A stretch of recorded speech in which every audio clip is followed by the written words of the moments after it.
Welcome to Storytimer at Large, Lisa K. Drake. Lisa K. Drake was born on January 3rd, 1964, to Rose and Charles H. Drake. She went to Clarksville High School, home of the Generals. Clarksville, Indiana is in southeast Indiana. It's right across the river from Louisville, Kentucky. It's named for the Clark of Lewis and Clark, who, after the expedition, came back and settled in that area. He had a cabin there, and right on the river, and it's the cabin where he settled is right above a really interesting fossil bed formation that you can go and see when you're there in that area. Highly recommend going to see the fossils there. You can walk across a giant outcropping of fossils there on the banks of the Ohio. But Lisa lived there, born in 1964, and grew up in the 70s. And she lived there in that time period. On Tuesday, August 24th, 1982, Lisa went missing. Months went by, and there was sadly no sign of her. Of course, her family, brothers and sisters, parents were frantic. But even with searching, asking for tips, trying to find her any way they could, months went by without any sign of Lisa. Lisa was finally found, sadly, in a dump site off Indiana 62 and McCullough Pike by a Public Service Indiana employee on November 12, 1982. Ligature strangulation was the cause of death listed on the death certificate. She had been in the elements so long that she had to be identified using her dental records. The newspaper articles about her body being identified are really the only articles that I could find about her case. There are no prior articles about her being missing. I noticed that being a trend with these early 1980s murders. It's almost like fatigue has set in amongst the public and the newspapers. And the papers aren't really putting much effort into reporting about another missing young woman. The younger white girls who go missing still get a good amount of press, but an older teen or young adult or any person of color gets almost no coverage in the early to mid 80s. That ramps up a little bit later.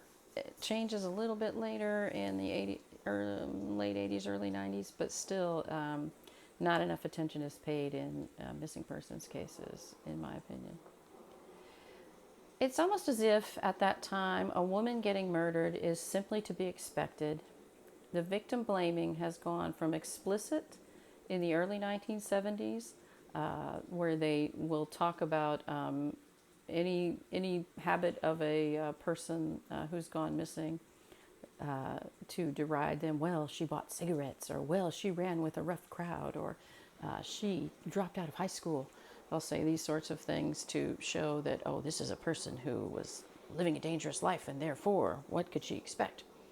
So that explicit victim blaming like that in the early 70s is happening. But then later in the early 1980s, the victim blaming is more implicit. It's more just, oh, well, it's to be expected. We don't even mention it now in the article that this victim is somehow to blame for what happened to them. I found a Reddit post that listed the dump site, the area where Lisa's body was found, as Marshall's Junkyard in Louisville. But that's not what her death certificate recorded. Her death certificate said it was actually that spot in Clark County, Indiana. The Reddit post also mentioned that I found that Lisa was strangled to death with her bra. I wonder if anyone in Lisa's orbit back then feels like talking about her murder now.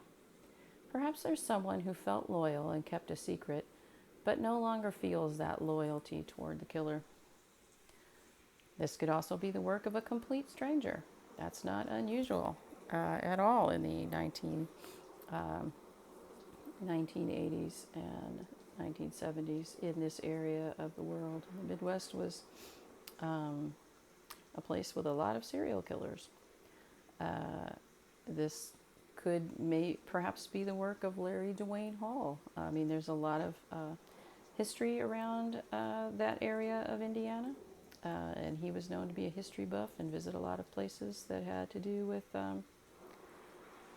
historical significance. Someone, though, knows something.